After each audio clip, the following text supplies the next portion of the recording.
when it comes to the Lord, it is a do or die love. 33rd week in ordinary time, 18th of November, Thursday reflection. My dear friends, today we find Jesus is crying over Jerusalem. And in the Bible, this word crying, the Lord crying was used in two places. Mainly, when his friend was dead, before Lazarus, he was crying. He cried, John chapter 11, witness. And today in Luke chapter 19, we find he was crying. It does not mean he never cried after that. But then see the weight of the word, weight of it. He looked at Jerusalem and cried because they all missed the point. It is so sad if you are given everything and you miss it. They found a beggar on the street dying, and he died without food. But then when they wanted to clean the body, they found in his pocket there were a lot of money. He never knew because he has got that trouser from somewhere and just never checked the pockets. And he died, but a miss. He had so much in it. My dear friend, the Lord was crying, said it.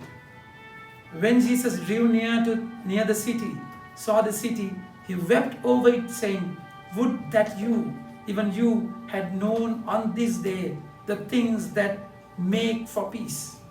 But now they are hidden from your eyes. If he is looking at you, and will he smile with you?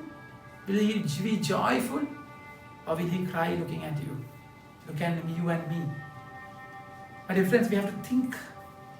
We have to think strong, deeply, probing into our hearts and see what I have done, with my life. Because Jesus has come to your life, my life, with a purpose. And we have missed the focus, hamartia, which is sin. And the Lord is saying, but now they are hidden from their eyes. For the days will come upon you when your enemies will set up a barricade around you and surround you and hem you in one on every side and tear you down to the ground, and your children within you. They will not leave one stone upon another in you, because you did not know the time of your visitation.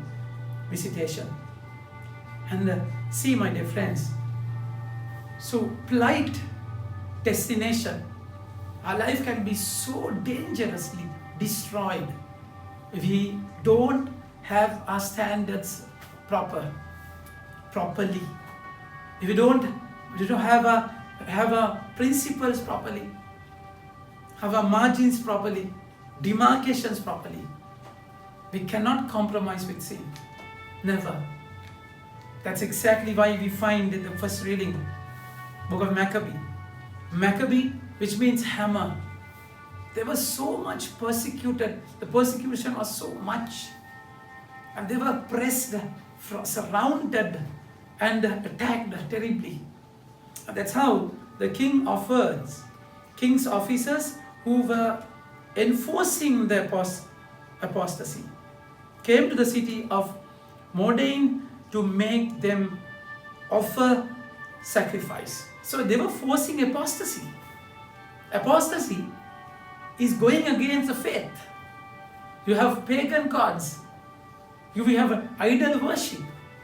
So they were forcing it because it's a pagan territory, pagan control. But then it was so dangerously destroying.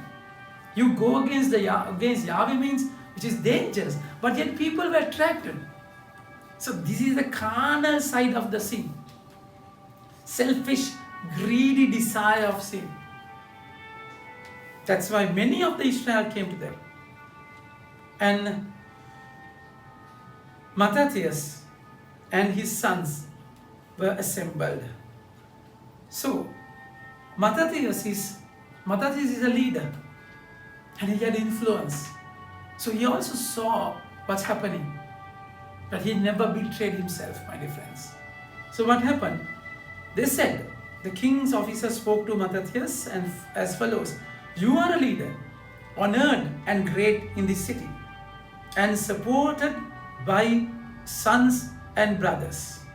Now be the first to come and do what the king commands, as all the Gentiles and the men of Judah and those who are left in Jerusalem have done."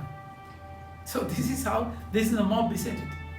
This is a public opinion, popular notion. Exactly, it does not matter whether what others do. You have to have your standards right. Focus proper. That's exactly why Jesus came. Jesus came, and think about Noah, and the whole crowd were merrymaking when he had to make the ship, ark. They were merrymaking, and he was making the ark. And that's exactly our calling. You cannot go by the popular pressure. No, it should be different. You have to go against the current. When Lot was called out of the city, everyone, they were having a tamasha of lust. They were lost in their greed and flesh.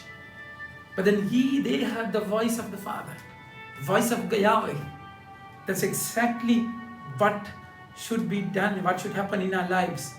So you are a leader, honored and great, the city. So then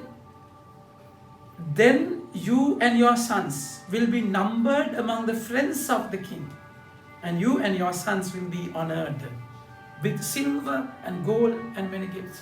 Of course, when you go against the Lord, there is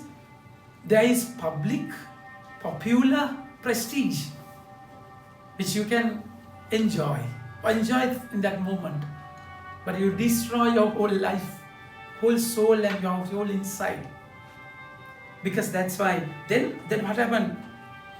I and my sons, then even for all the nations, Mattathias answered and said, loud voice, even if all the nations would live under the rule of the king, obey him, they have chosen to do these commandments, departing each one from the religion of his fathers, yet I and my sons and my brothers will live by the covenant of our fathers. That was strong, isn't it? You have to have that boldness in your faith. It can be difficult. But then if you want to stay with the Lord, you have to take this hard decision. You have to pay a price for that. So what happened? When Mattathias saw it, he burned with zeal and his heart was stirred. He gave vent to righteous anger. He ran and slaughtered him upon the altar, and at the same time he killed the king's officer who was forcing them to sacrifice, and he tore down the altar. Thus he burned with zeal for the law. And then he shouted. Then Mattathias cried out in the city with a loud voice, saying, let anyone who is zealous for the law and supports the covenant come with me. And he and his sons fled to the hills and left all that they had in the city. Then many who seeking righteousness and justice went down to the wilderness to dwell there. They had to leave everything and went to the wilderness to be alone with the Lord. So we need to withdraw from this world sometimes, to be in the wilderness, to be with the Lord and enjoy the bliss. You have to pay a price for this, remember. Amen. May God bless you.